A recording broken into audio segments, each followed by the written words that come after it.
찬양하겠습니다. 주를 위한 이곳에.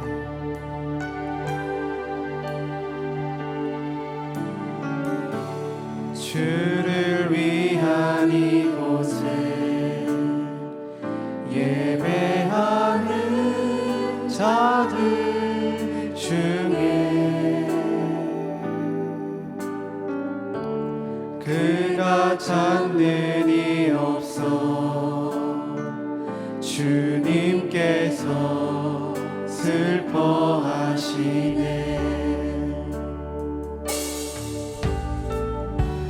주님이 찾으시는 그 한 사람 그의 배자 내가 그 사람 되기 간절히 주께 예배하네. 주내로 이곳에 서 있네. 주인제에 엎드려 절하네. 그 어느 것도 난 필요 없네. 주님만 경배해. 주내로 이곳에 서 있네. 주인제에 엎드려 절하네. 그 어느 것도 난 필요 없네. 주님만 경배해. 주를 위한 이곳에 주를 위한 이곳에 예배하는 자들 중에 그가 찾는 이 없어 주님께서 슬퍼하시네. 주님이 찾으시는 그 한 사람 주님이 찾으시는 그 한 사람 그의 배자 내가 그 사람 되길 내가 그 사람 되길 간절히 주께 예배하네. 주내로 이곳에 서 있네. 주내로 이곳에 서 있네. 주인제에 엎드려 절하네. 그 어느 것도 난 필요 없네. 주님만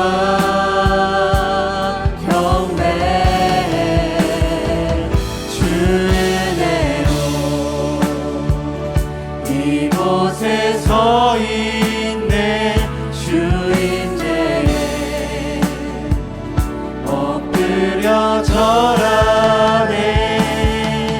그 어느 것도 난 필요 없네. 주님만 경배해. 주내로 이곳에 서 있네. 이곳에 서 있네. 주인제에 엎드려 절하네. 그 어느 것도 난 필요 없네. 주님만 경배해. 주내로 이곳에 서 있네. 주인제에 엎드려 절하네.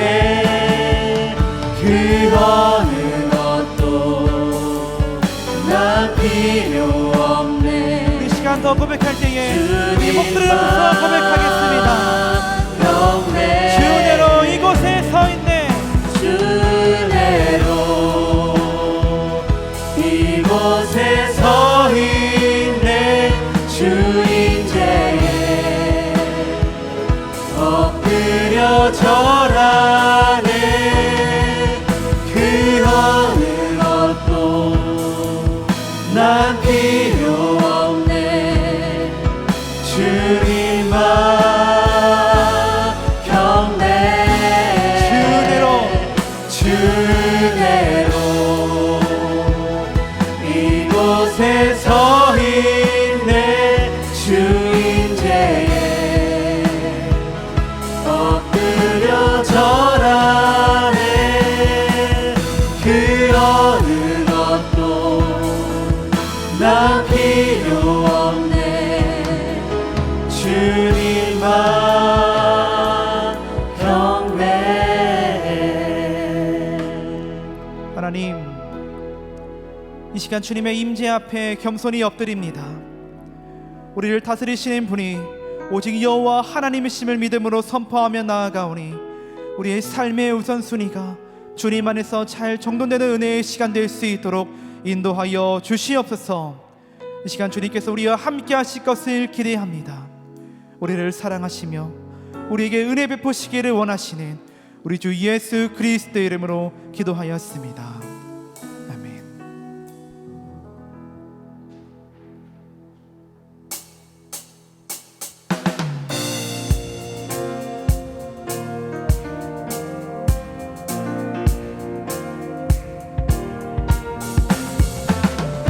우리에게 임재하시는 우리 그 주님을 기쁨으로 찬양하겠습니다. 산과 시내와 붉은 노을과 땅의 모든 것 주 다스리네. 내 안에 갈망 유일한 소망 주님 날 다스리는 것. 다시 처음부터 고백해볼까요? 산과 시내와 붉은 노을과 땅의 모든 것 주 다스리네. 내 안에 갈망 유일한 소망 주님 날 다스리는 것. 주 오셔서 통치하소서. 헛된 나의 꿈 어둠 거두사 내 모든 것 다 드리니 오셔서 다스리소서. 네. 우리 이어서 2절로 고백해봅니다. 생각을 넘어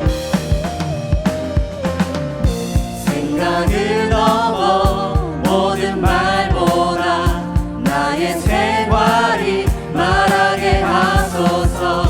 세상 그 어떤 것보다 소중한 내 주님 나를 대신을 주 오셔서 통치하소서.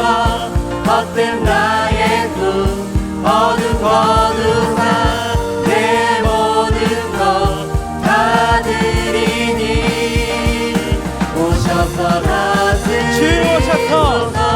주 오셔서 통치하소서. 헛된 나의 꿈 어둠 거두사 내 모든 것 다 드리니 오셔서 통치하소서. 주 오셔서 통치하소서. 헛된 나의 꿈 어둠 거두사 다시 한번 나의 주님 오셔서 다스리소서. 이 시간 우리에게 찾아오시는 하나님, 우리를 다스리시는 하나님을 찬양합니다. 아멘. 할렐루야.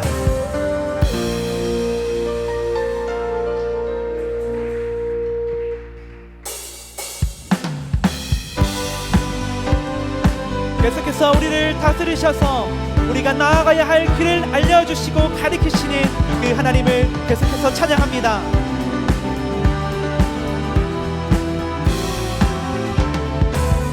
갈 길을 밝히 보이시니 주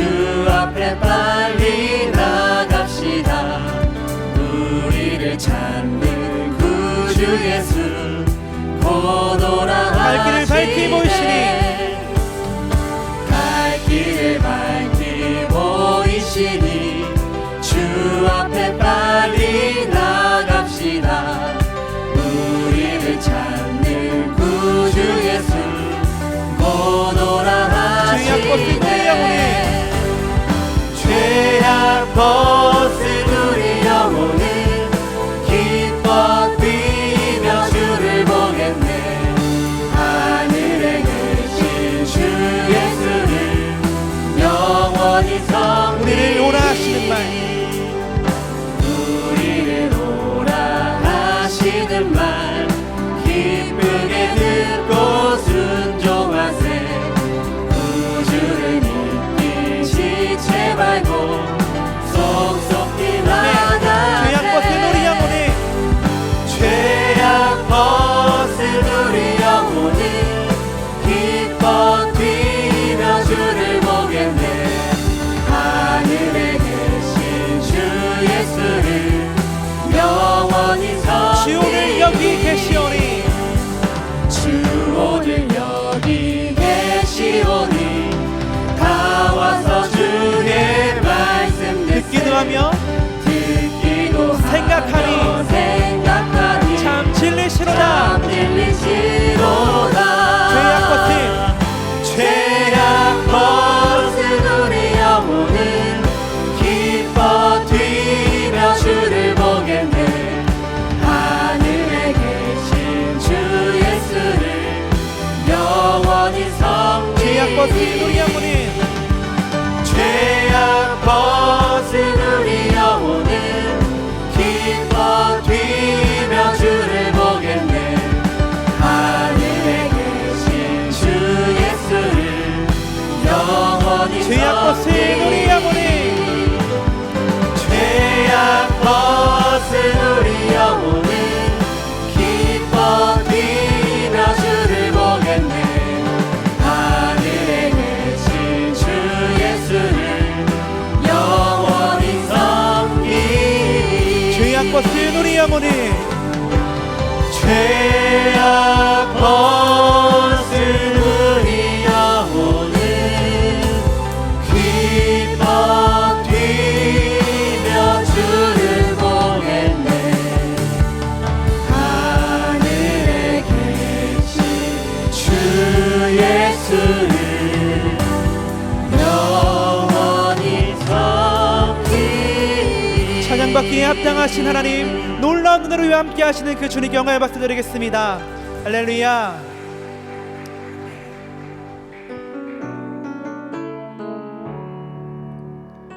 모든 찬양받기에 합당하신 주님을 찬양합니다. 주님 큰 영광 받으소서 홀로 찬양 받으소서 모든 이름 위에 뛰어난 그 이름 온 땅과 하늘이 다 찬양해 겸손하게 우리 무릎 꿇고 주 이름 앞에 영광 돌리세 모두 절하세 독생자 예수 주님께 찬양 드리리 모든 영광과 모든 영광과 존귀와 능력 받으소서 받으소서 영광과 존귀와 능력 받으소서 받으소서 그리스도 살아계신 하나님 주님 큰 영광 받으소서. 주님 큰 영광 받으소서 홀로 찬양 받으소서 모든 이름 위에 뛰어난 그 이름 온 땅과 하늘이 다 찬양해 겸손하게 우리 무릎 꿇고 겸손하게 우리 무릎 꿇고 주 이름 앞에 주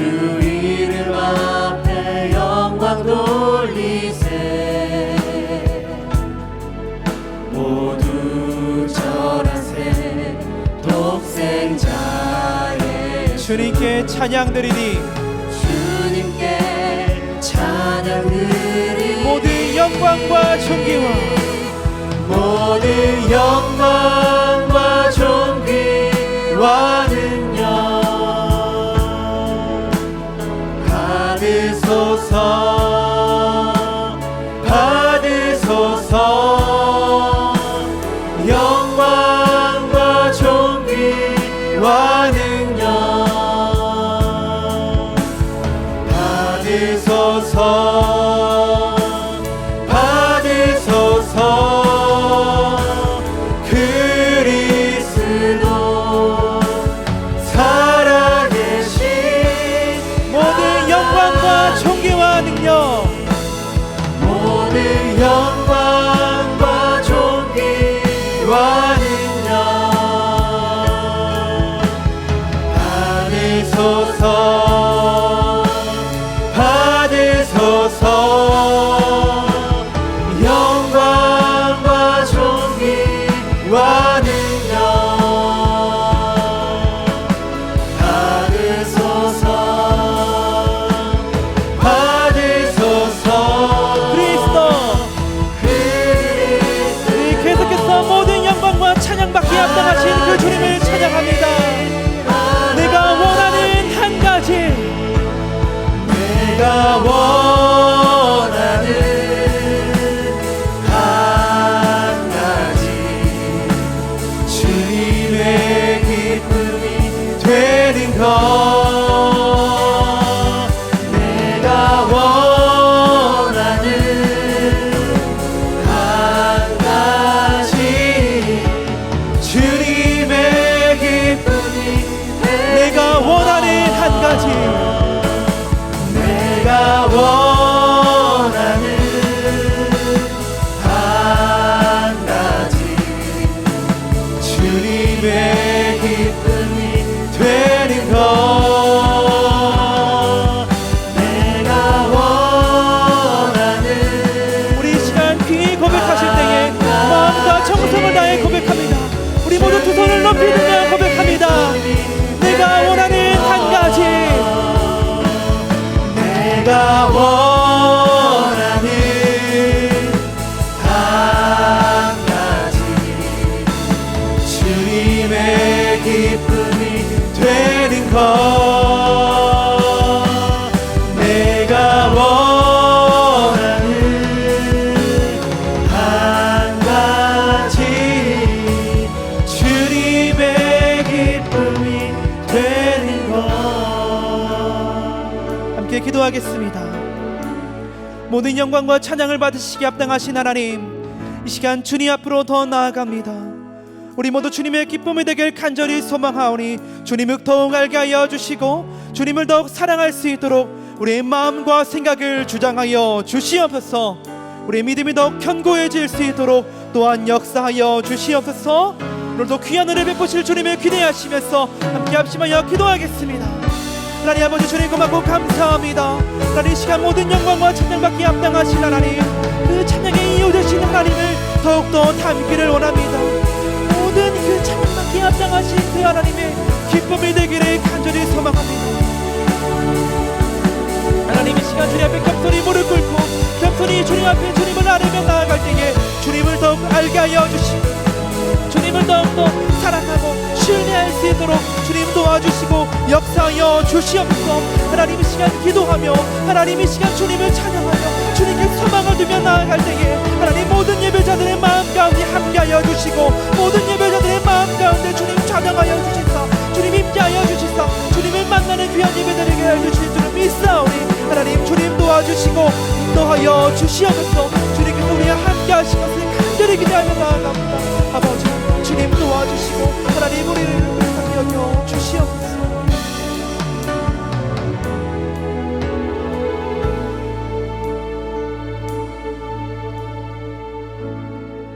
하나님 아버지, 이 시간 우리를 예배의 자리로 불러주시니 감사드립니다. 오늘 이 시간 우리에게 허락하시는 주님의 말씀을 통해 예수님을 만난 귀한 주님의 자녀로 살아갈 수 있는 새 힘을 허락하여 주시옵소서. 이 시간 주실 말씀의 은혜를 기대하오니 이 예배 가운데 성령님만 운행하시어 크신 주님의 은혜를 깨닫고 누리게 하여 주시옵소서. 우리를 구원하신 우리 주 예수 그리스도의 이름으로 기도드립니다. 아멘.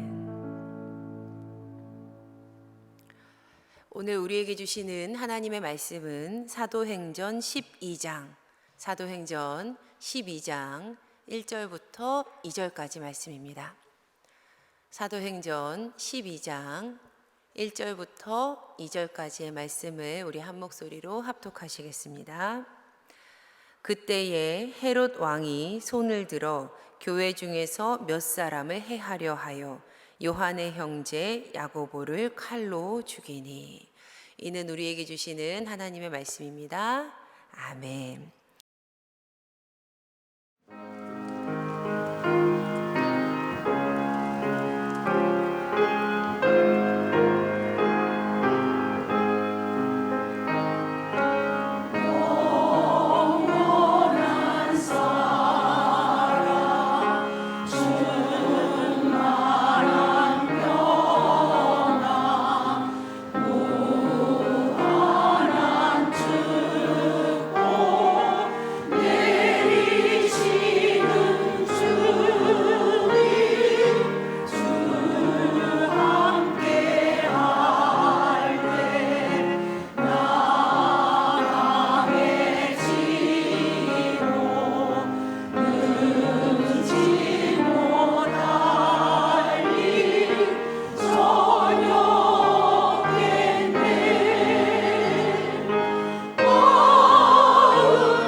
주님의 이름으로 성도님 한 분 한 분을 축복합니다.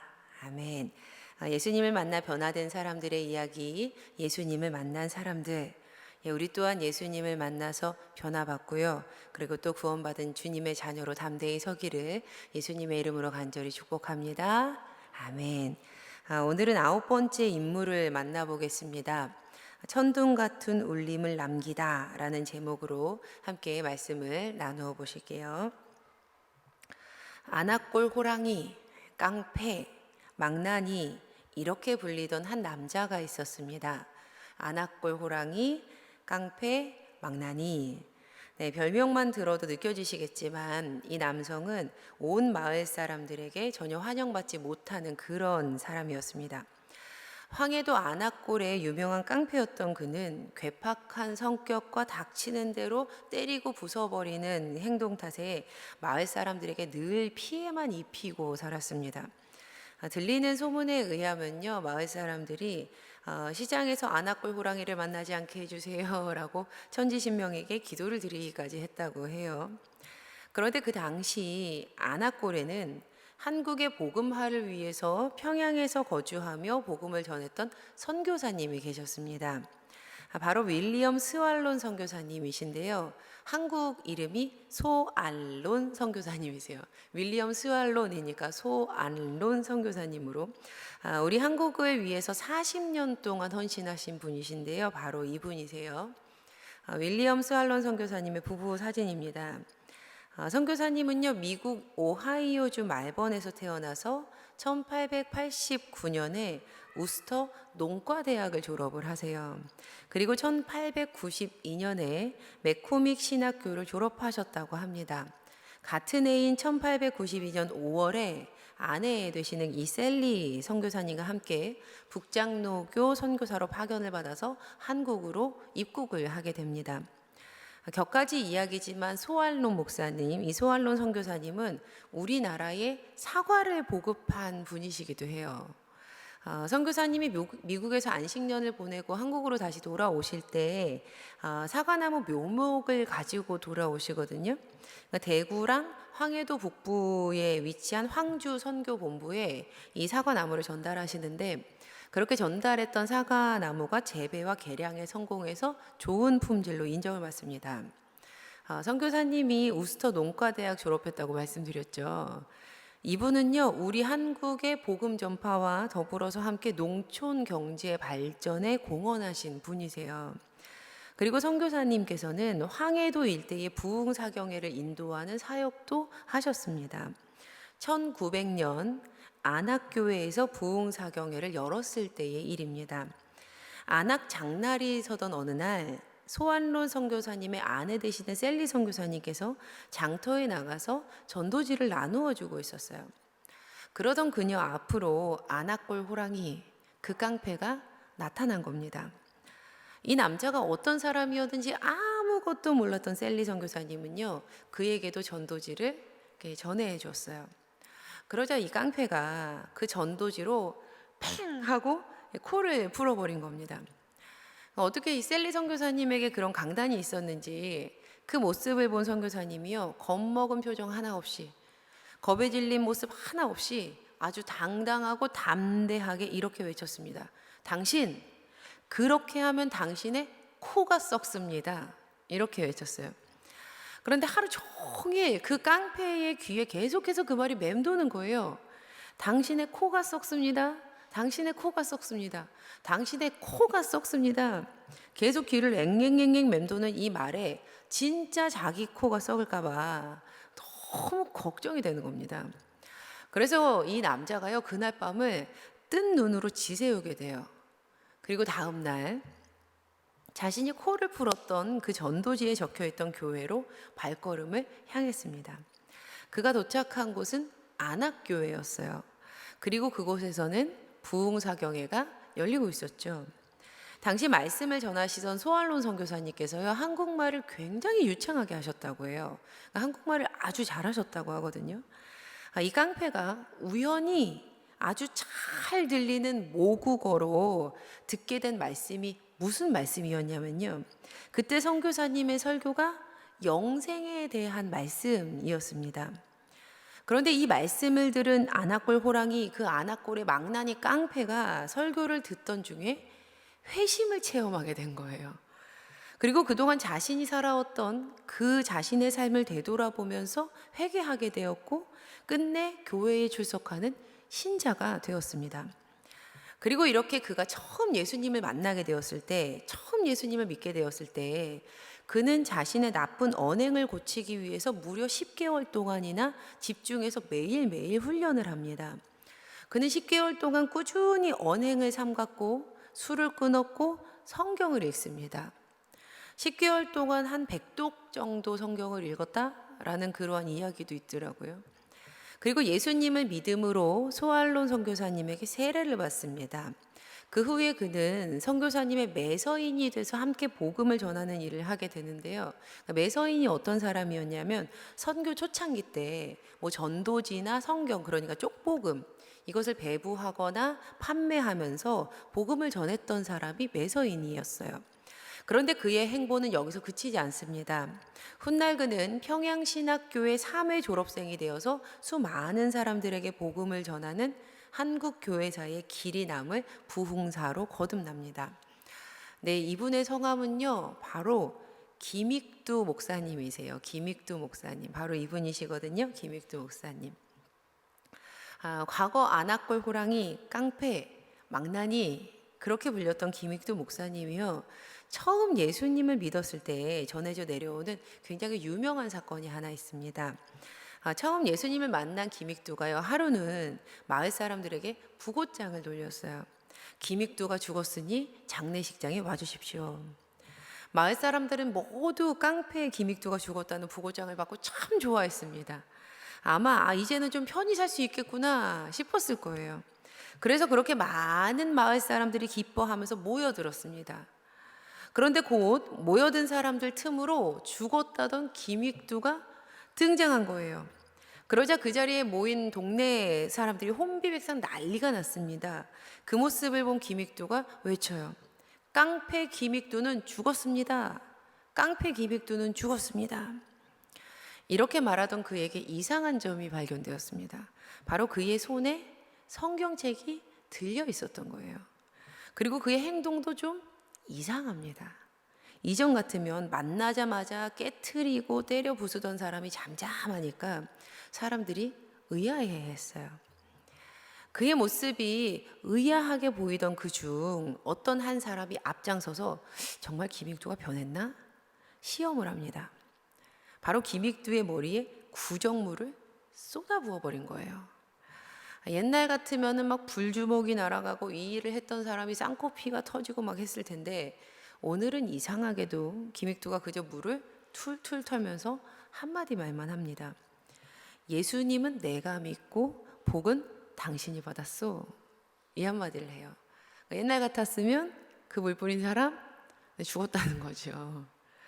마을 사람들은 믿지 않았지만 예수님을 만난 김익두의 삶이 정말로 변했던 거예요. 물론 한 인물에 대한 다양한 이해와 관점이 있는 것은 사실입니다. 어떤 한 사람에 대해서 긍정적인 평가를 하기도 하고요. 동일한 사람이지만 그렇지 않은 평가를 하기도 하죠. 그런데 이 김익두 목사님이 이전에는 깡패로 많은 이들을 두려움에 떨게 했던 사람이었다면, 진정 예수님을 만난 후에는 결국에는 천둥 같은 그 천국의 울림을 남긴 주님의 자녀로 변했다라는 사실은 부인할 수 없다고 생각합니다. 그는 복음을 전하는 목사로 변화했어요. 코로나가 지나간 후에 우리 교회에는요, 참 마음이 어렵지만 지혜롭게 그리고 좀 지양해서 해야 할 다음 세대 사역이 생겼습니다. 바로 어린이 학교 앞 전도예요. 어린이 학교 앞 전도하는 거. 전도 안 되니까 하지 말자, 뭐 학교 앞 전도 나가지 말자, 뭐 이런 이야기는 절대 아니에요. 계속 전도해야죠. 전도지도 나눠줘야죠. 그런데 안타깝게도 코로나 후에 타인이 무언가를 나눠주고 그 물건을 받는 것이 좀 쉽지 않아졌습니다. 또 과거에 이제 학교 앞에서 나눠준 음료에 마약이 들어 있었다라는 사건이 우리나라에서 있었죠.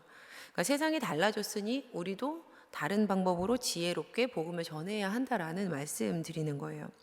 그런데 과거 제가 전도사였을 때는요, 어린이들 학교 앞으로 전도를 가는 일은요, 반드시 해야 하는 사역 중에 하나였습니다.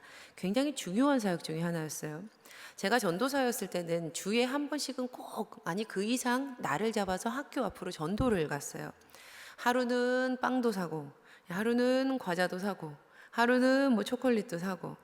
그리고 과거에 이제 교회 학교 봉사하신 분들은 아시죠? 그 전도하는 그 물건 앞에 뭐 붙이죠? 막 네, 교회 이름도 붙이고 뭐 전도 멘트도 막 쓰고 막 이렇게 붙이잖아요. 이것까지 막 붙여가지고서 나가잖아요. 학교 앞에서 우리 교회 친구들을 만나면 신방이 되고 교회를 다니지 않는 친구들을 만나면 전도를 하는 거예요. 그리고 이런 경우도 많았는데요. 우리 교회에 출석하는 친구가 교회 다니지 않는 친구랑 같이 하교를 하는 겁니다. 그리고 꼭 보면요. 늘 다니던 친구랑 같이 다녀요. 다니던 친구랑 늘 꼭 같이 나와요. 그럼 제가 이제 얼굴이 익숙해지잖아요. 그렇게 얼굴이 익숙해진 그 친구에게도 전도용품 나눠주면서 제가 이렇게 말합니다. 누구누구야, 이번 주일에는 이 친구도 함께 교회 꼭 나와. 친구야, 너 교회 오면 진짜 행복하고 재밌다? 너 교회 와. 우리 같이 구원받아야지. 그런데 대체로 제가 이렇게 이야기를 하면요. 어린이들이 네, 전도사님 하고서는 대답을 하고 집으로 돌아가요. 그런데 속상하게도 이런 말을 하는 친구가 있었어요. 우리 교회에. 아, 얘요? 얘 교회 못 다녀요.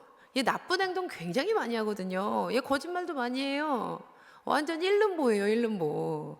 이런 친구가 있었습니다. 그래서 제가 하루는 아주 작정을 하고 말씀을 들려줬어요. 아주 작정을 하고. 누가복음 5장 30절에서 32절의 말씀이었습니다. 우리 이 말씀 함께 읽어보실까요? 누가복음 5장 30절에서 32절 시작. 바리새인과 그들의 서기관들이 그 제자들을 비방하여 이르되 너희가 어찌하여 세리와 죄인과 함께 먹고 마시느냐? 예수께서 대답하여 이르시되 건강한 자에게는 의사가 쓸데없고 병든 자에게라야 쓸데있나니 내가 의인을 부르러 온 것이 아니요 죄인을 불러 회개시키러 왔노라. 아멘. 여러분, 우리의 눈에는 가능성이 없어 보여도 진짜 예수님을 만나면요 변화합니다. 우리가 보기엔 가능성 없어 보여도요 진짜 예수님 만나면 변해요. 죄인인 우리 또한 회개함으로 이 귀한 자리에서 함께 예배하고 있지 않습니까? 우리 모두가 주의해야 할 부분인데요. 우리는 종종 상대방의 지금 모습을 보면서 판단하는 경우들이 참 많습니다. 저 사람은 이렇게 부족하니까 안 돼. 저 사람은 이런 연약한 모습이 있으니까 어려워. 또한 이 잣대는 타인뿐만 아니라 나 자신에게 향할 때도 참 많죠. 아, 나는 이러이러하니까 그건 안 될 거야. 과연 내가 달라질 수 있을까? 어느 정도는 되겠지만 여기까지는 어렵지 않겠어? 그러나 우리 주 예수님께서는 내가 의인을 부르러 온 것이 아니요 죄인을 불러 회개시키러 왔노라 라고 말씀하십니다. 예수 그리스도께서 하신 말씀이라면요 당연히 진리겠지요. 과연 이 말씀보다 더 온전한 말이 세상 어디에 있겠습니까? 예수님은요 죄인을 불러서 회개시키시고 그를 변화시키시기 위해 이 땅 가운데 오셨습니다. 그리고 그분은 그 일을 온전히 이루셨죠. 할렐루야, 아멘. 예수님을 만난 사람들 9번째 주인공인 요한의 형제 야고보도요. 부족한 성정을 가진 사람이었지만 예수님을 만나 변화된 삶을 우리에게 보여줍니다. 야고보는요, 결국에는 천둥 같은 울림을 남긴 사람으로 변화된 굉장히 귀한 인물이에요. 특별히 오늘은 그의 마지막에서부터 거슬러 올라가 보도록 하겠습니다. 오늘 우리가 본문으로 삼았던 사도행전 12장 1절에서 2절 말씀은요, 천둥 같은 울림을 남겼던 그의 인생의 마지막 모습, 그의 죽음에 대한 기록인데요. 함께 한 번 더 오늘 본문 말씀을 읽어보시겠습니다. 사도행전 12장 1절에서 2절 말씀 시작. 그때에 헤롯 왕이 손을 들어 교회 중에서 몇 사람을 해하려 하여 요한의 형제 야고보를 칼로 죽이니. 야고보의 생애 마지막은 순교였어요. 그의 순교의 기록은요, 그에 대한 이 순교의 기록은 12제자의 죽음 중에서 유일하게 성경에 기록이 되어 있는 사건입니다. 다른 제자들의 죽음은요, 교회의 다양한 전설로 이렇게 전해지고 있어요. 그렇지만 야고보의 죽음은 사실 그 자체의 기록으로 성경에 남아 있습니다. 사도행전의 저자였던 누가는요, 야고보가 헤롯 왕의 손에 의해서 죽음을 맞이했다, 그가 칼로 죽었다라고 그 팩트, 그 사실을 성경에 기록해서 집어넣습니다. 지금 야고보를 해했던 이 사람은요, 예수님께서 태어나셨을 때의 헤롯 대왕은 아니에요. 또 예수님께서 공생애를 지나실 때 세례 요한을 죽였던 분봉왕 헤롯 안티파스도 아니에요. 이 사람은 헤롯 대왕의 손자였던 헤롯 아그리파 1세였습니다. 이 헤롯 아그리파 1세 이 사람은요, 어떤 사람이었냐면 바리새인들의 환심을 살려고, 그 바리새인들의 환심을 살려고 교회를 박해했던 인물이었어요. 그는 교회의 중요한 지도자들을 색출해서 이 종교의 근원이 어디 있는가, 이 종교의 근원 자체를 뿌리째 뽑아버려야지라는 계획을 가지고 있었던 사람이었습니다. 그래서 그는 가장 먼저 요한의 형제 야고보를 칼로 죽일 계획을 세웠고 그의 계획이 성공을 해요. 야고보를 칼로 죽일 계획을 세웠다. 그리고 그의 계획이 성공했다. 그렇게 야고보가 가장 먼저 죽었다. 성도님들, 이 말을 환원해 보면요, 헤롯 아그리파 1세가 교회의 주요 지도자로 손꼽았던 사람이 바로 야고보였다는 말이 됩니다. 야고보가요, 교회에 있어서 주요 지도자였던 거예요. 그런데 목사님, 베드로요, 베드로가 있잖아요. 예, 맞습니다. 베드로도 제자 그룹의 수장이죠. 하지만 사도행전 12장 이 말씀을 근거로 삼아 보았을 때 가장 먼저 야고보가 잡혔고, 그가 죽은 뒤에 그 다음으로 베드로가 결박됩니다. 격가지 이야기지만 사도행전 12장에서 베드로는 하나님의 은혜로 여기서 죽지 않아요. 물론 야고보가 죽은 게 하나님의 은혜가 아니라는 것은 아니에요. 자, 그렇다면 돌아와서 야고보는 굉장히 큰 영향력을 가진 교회의 리더였다라는 말이 되는 거예요. 네, 이 말은요, 사실이에요. 야고보는 예수님의 공생의 기간에도, 그가 살아있을 때 공생의 기간에도 12제자 중에 예수님의 애제자 3인방 그룹에 들어갔던 사람이었습니다. 이 3인방은요, 베드로, 요한, 야고보였어요. 예수님께서 죽은 회당장 야이로의 딸을 살리시는 기적을 본 제자들은 유일하게 이 세 사람들 뿐이었어요. 산 위에서 영광스럽게 변모하신 예수님을 목격한 제자들도 이 사람들이었어요. 또 예수님께서 십자가를 지시기 전 겟세마네 동산에 올라가 기도하실 때도 주님은 이 세 사람을 따로 데리고 가셔서 기도를 하셨습니다. 특별히 선택을 받았던 사람들이었어요. 그런데 이들의 이야기가 기록되어 있는 복음서에서 발견되는 특이한 점이 있는데요. 방금 들려드렸던 모든 기록들, 이 기록들은 마태, 마가, 누가복음에서는 찾아볼 수 있지만 요한복음에는 기록되어져 있지 않다라는 점입니다. 그러니까 마태, 마가, 누가는요, 야고보의 이야기를 많이 다루고 있지만요, 야고보의 형제였던 요한이 기록했음에도 불구하고 요한복음에서는 야고보가 전혀 등장하지 않는다는 사실이에요. 기억하고 계실지 모르겠습니다. 예수님을 만난 사람들, 지난 6월, 7월에 같이 나누었던 그 말씀 중에서 요한복음에 대한 특징에 대해서 몇 차례 좀 말씀을 드렸던 적이 있어요. 요한복음은 가려진 이들, 숨겨진 이들, 그들에게 집중한다는 특징을 가집니다 라고 말씀을 드렸어요. 자, 그럼 이 말 또한 한 번 더 환원해 보면 요한복음이 관심을 가지지 않고 있는 야고보와 그의 형제 요한이 사실은 얼마나 제자 그룹에서 주목받았던 사람이었는지를 알 수 있다는 것이죠.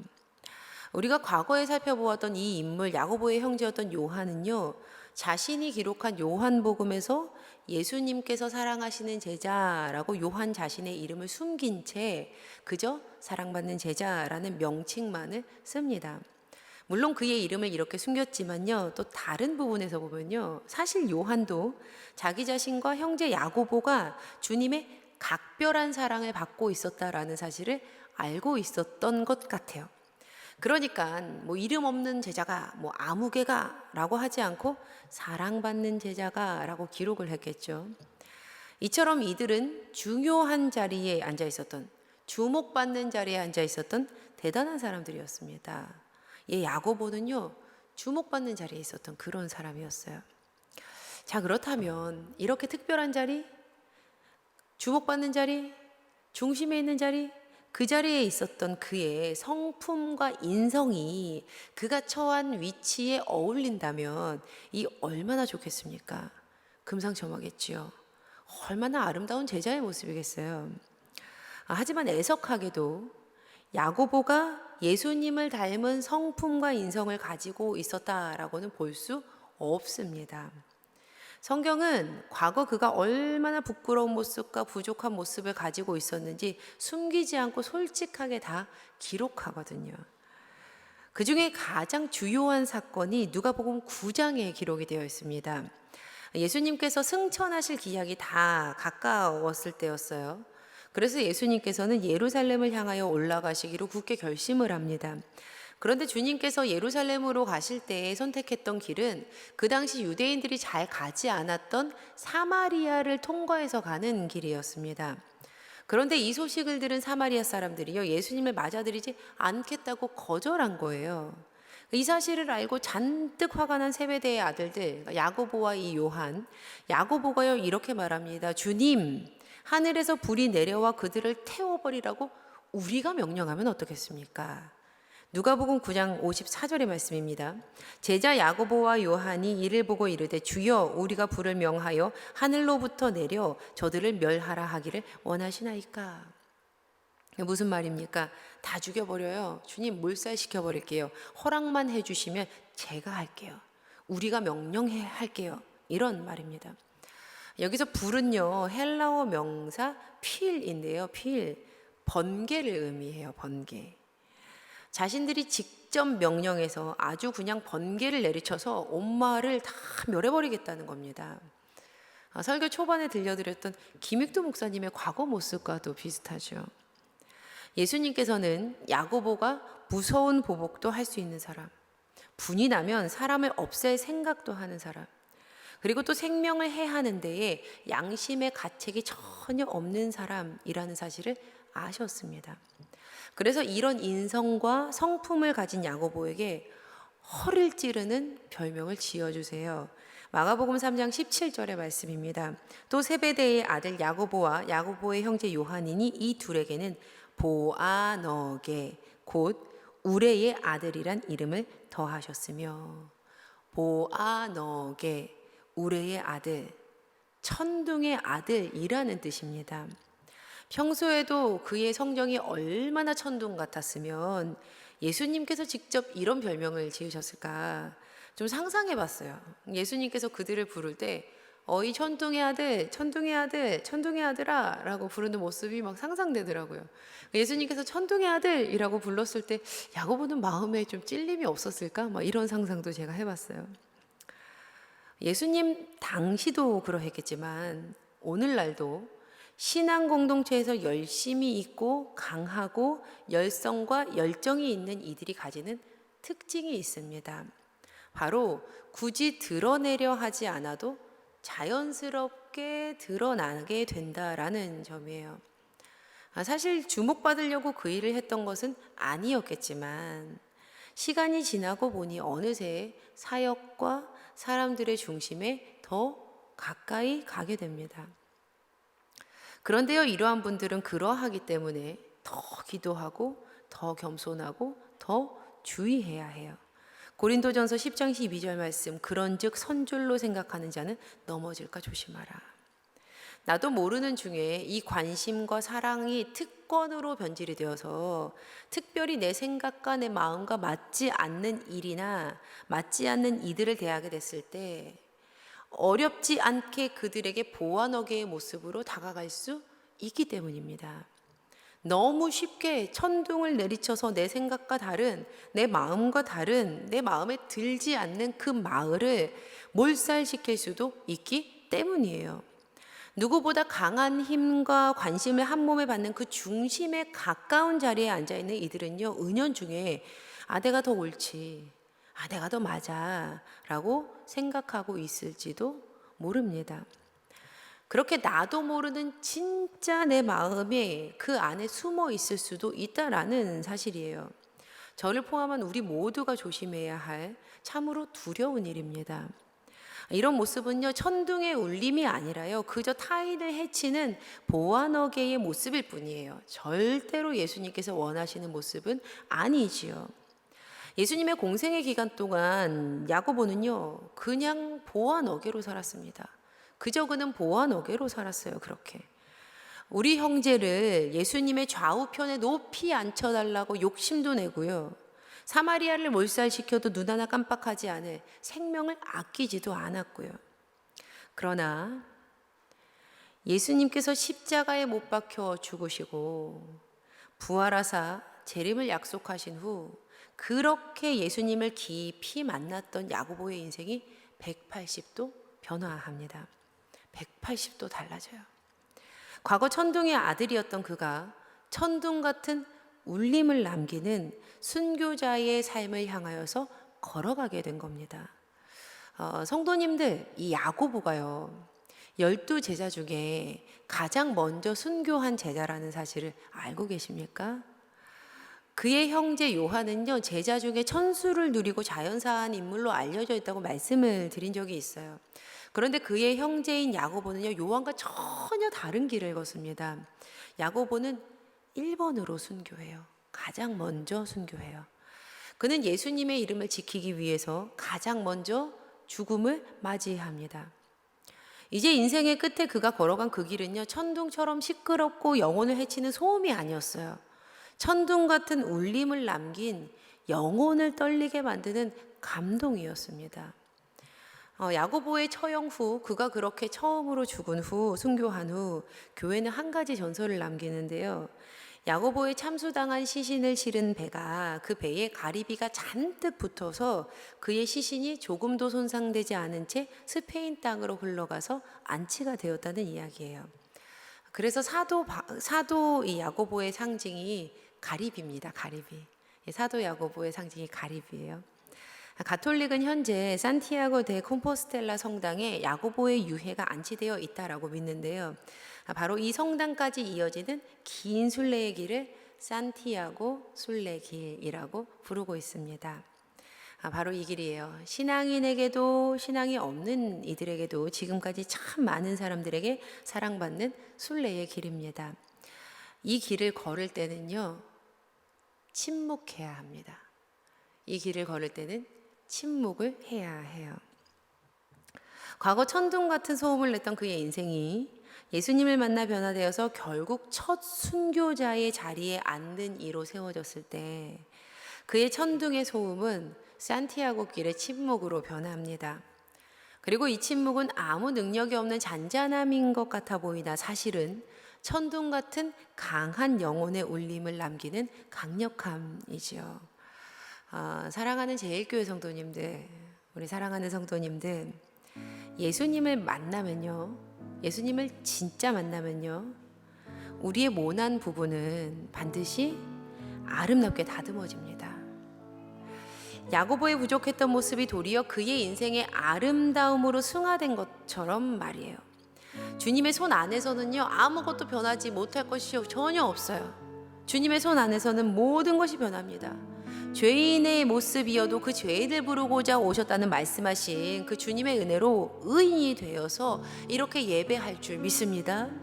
그러니 이웃을 바라보실 때, 그들을 볼 때 그 부족한 모습으로 그 이의 전부를 평가하지 말아주세요. 또 나를 볼 때 여전히 신앙인의 삶을 살기에 부족하다, 모자라다, 할 수 없다, 낭망하거나 낙심하지도 마세요. 그저 예수님 앞으로 그 모습 그대로 가시기를 부탁드립니다. 분명 하나님께서 은혜를 베푸실 줄 믿습니다. 이 시간 하나님께서 우리 모두를 변화시키셔서 천둥의 소음이 아닌 천둥같이 강한 영혼의 울림을 세상에 전하는 주님의 도구로 세워주시기를 예수님의 이름으로 간절히 축원합니다. 아멘. 또한 바라기는 한평생 진짜 정말로 예수님을 만난 주님의 자녀들 되시기를 한 번 더 예수님의 이름으로 간절히 축원합니다. 아멘. 우리 함께 찬양하시고 기도하시겠습니다.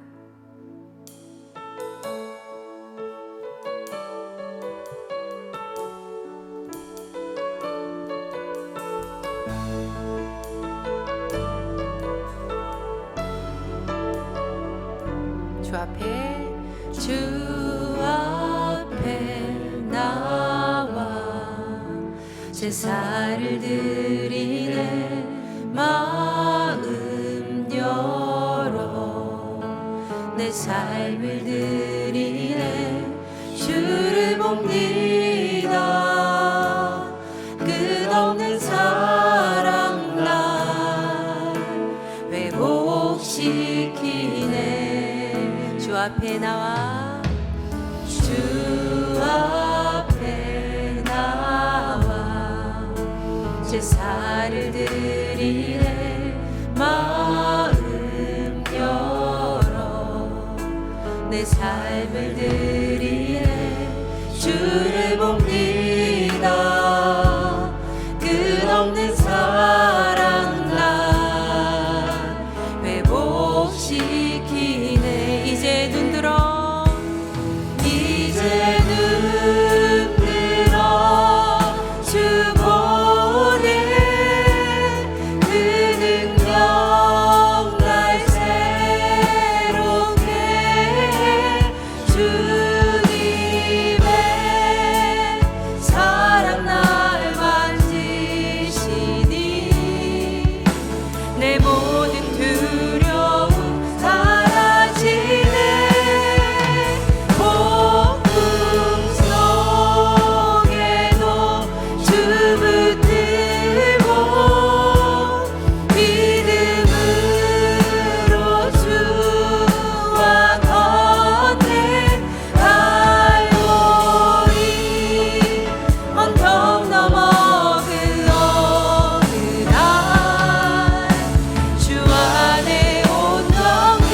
우리 두 손을 들어 찬양합니다. 이제 눈 들어 이제 눈 들어 주 보네 그 능력 날 새롭게 해 주님의 사랑 날 만지시니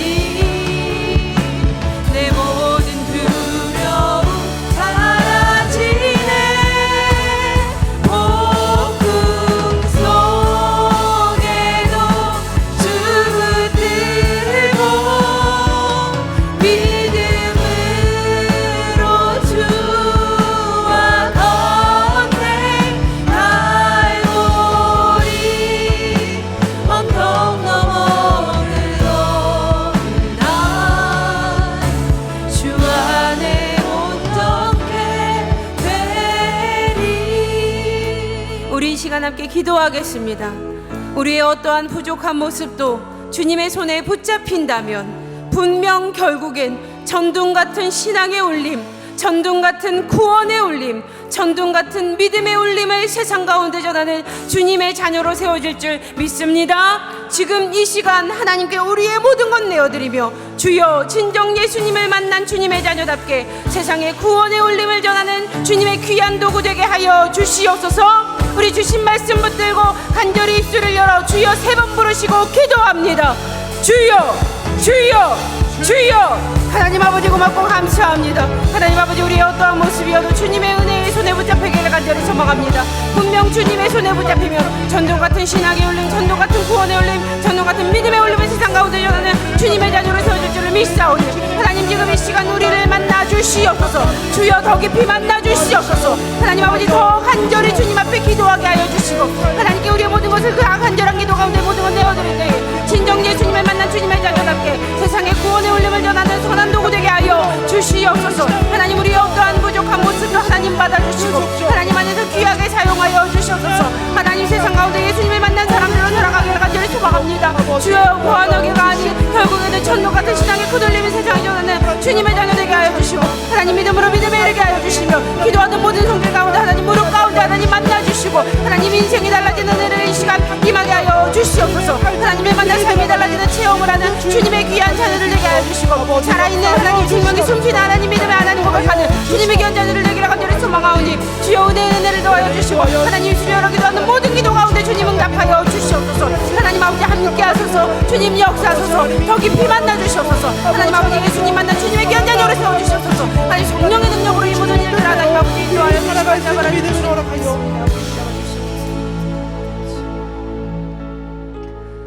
사랑의 하나님 아버지 오늘도 우리를 깊이 만나주시니 감사드립니다. 주님의 은혜를 힘입어 오늘도 이 세상 가운데 예수님을 만난 사람으로 살아갑니다.